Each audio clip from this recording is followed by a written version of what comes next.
شی صاحب ہمیں یہ فرمائیے پہلے تو کہ اس وقت جو یہ ہوا ہے اس کی آپ کو پہلے توقع تھی کہ ایسا بھی ہو سکتا ہے؟ بالآخر تنگ آمد بجنگ آمد کے مصداق حماس یا فلسطینی گروپ یہ کچھ بھی کر سکتے ہیں جو ان کی طاقت اور تواں سے بڑھ کر ہے، اور دوسرا یہ ہے کہ یہ رد عمل ہے یا کسی نئی جنگ کے شعلوں کو ہوا دینے کی کوشش ہے؟ میں پہلے کا جواب دیتا ہوں پھر کوشش کروں گا اس کو بھی. دیکھیں، پہلی بات جو ان سے عموماً لوگ کہہ رہے ہیں جی ظلم ہو رہا ہے جس دن سے اسرائیل بنا ہے. نہیں، ظلم ہو رہا ہے 100 سال سے زیادہ. ایک سائکس پیکو اگریمنٹ تھا، اس کے بعد بیلفر ڈیکلریشن آیا جس میں یہودیوں کو آباد کیا گیا. اس کے بعد یونائٹڈ نیشن کا ریزولوشن آیا جو ڈیوائیڈ کیا گیا. پھر 67 میں ہزیمت اٹھانی پڑی عربوں کو، 5-6 دن میں تباہ کر دیا اسرائیل نے. ان کی تمام فوجوں کو اتنی ایل پریپیئرڈ تھیں. اس کا بدلہ لیا 1973 میں پریزیڈنٹ انوار السادات، اور اس وقت جو شام کے صدر تھے اسد، حافظ الاسد، شاید وہی ہوں گے اس وقت.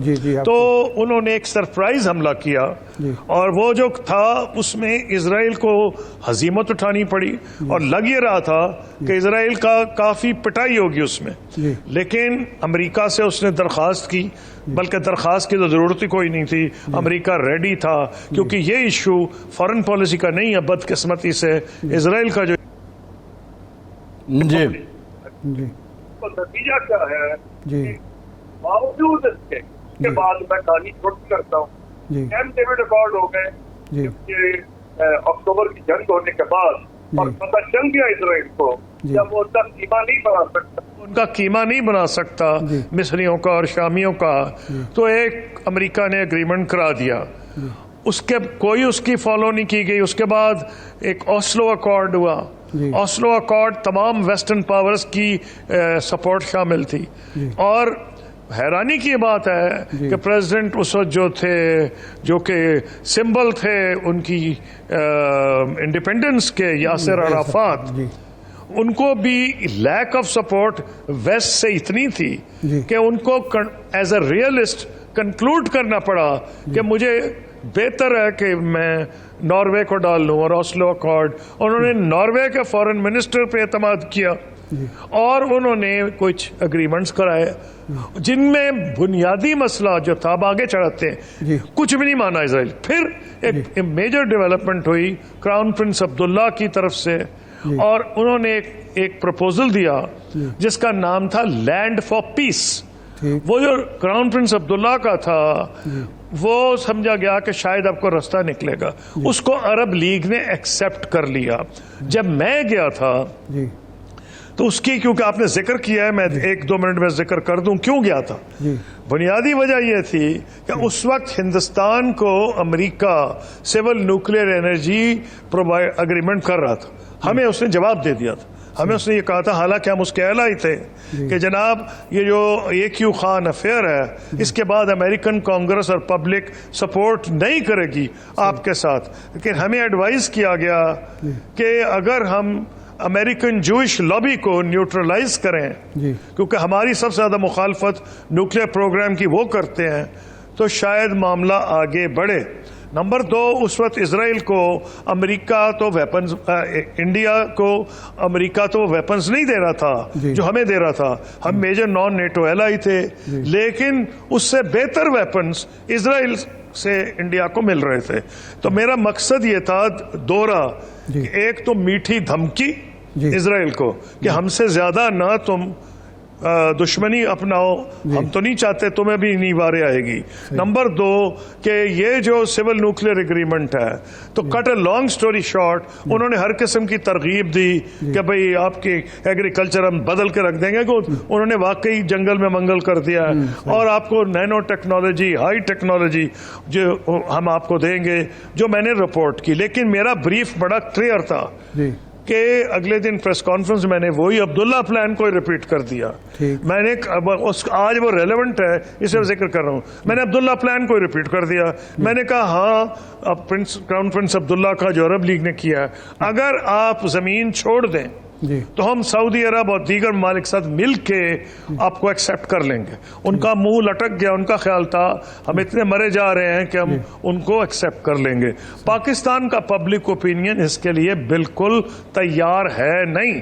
جب تک کوئی پولیٹیکل پارٹی آگے نہیں آئے گی, پاکستان کی کوئی پولیٹیکل پارٹی یہ بھاری بھرکم جو ایک اپنے گلے میں کیا وہ ڈالنا ہے اس کے لیے کوئی تیار نہیں. تو اب ہمارے لیے تو ممکن نہیں تھا کہ ہم اگر وہ کچھ بھی نہ کریں, ہاں اگر وہ کر دیتے تو ہم یہ رسک لینے کو تیار تھے, جیسے ہم نے کشمیر میں لیا تھا کہ اگر کریں کہ ہم رسک لیتے. انہوں نے کوئی کمٹمنٹ نہیں کی, صحیح, اور آج تک انہوں نے کچھ نہیں کیا. اب سوال یہ ہے کہ یہ کیوں کیا ہے؟ بالکل صحیح بات ہے جی. انہوں نے ان کی تمام عزت کو پامال کیا ہے, ان کے حقوق کو پامال کیا ہے. اور جو آج غزہ میں یہ جا رہے ہیں ان کو یہ سمجھ کے جانا چاہیے, شاید لینڈ انویژن بھی ہو جائے, کہ لاسٹ ٹائم یہ وہاں سے نکلے تھے, اور اب انہوں نے آج اعلان, اور وہی موقع تھا جب میں اسرائیل گیا تھا, جب انہوں نے غزہ سے فوجیں نکالی تھیں. اس وقت بینجامن نیتن یاہو نہیں تھے, ایک اور وزیر اعظم تھے جو کو 5-6 سال میں رکھا غنودگی میں رہے, میں نام ان کا بھول گیا ہوں. تو وہ بھی بڑے اسٹرانگ وزیر اعظم تھے. انہوں نے جب ایک فیصلہ کیا کہ غزہ سے فوجیں نکالیں گے تو ساری اسلامی دنیا نے ویلکم کیا, ہم نے بھی کیا.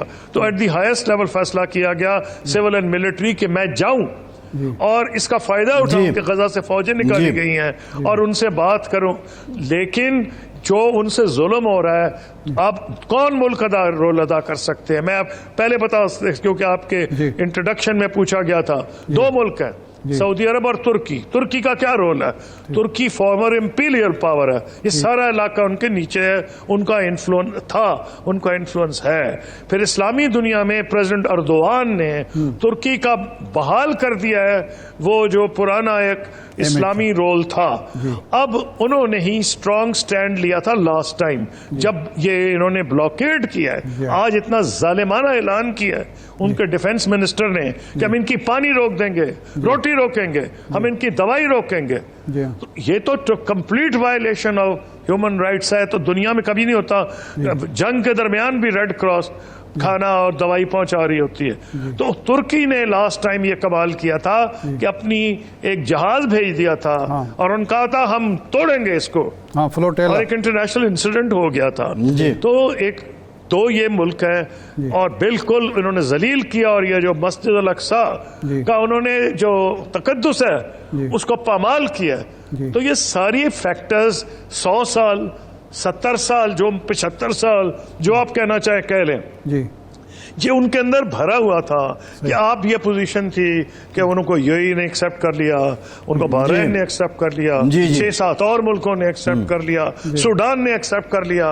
اور سعودی کراؤن پرنس کے 2 بیان آئے تھے, ان کو سمجھنے کی ضرورت ہے. کیا بیان تھا؟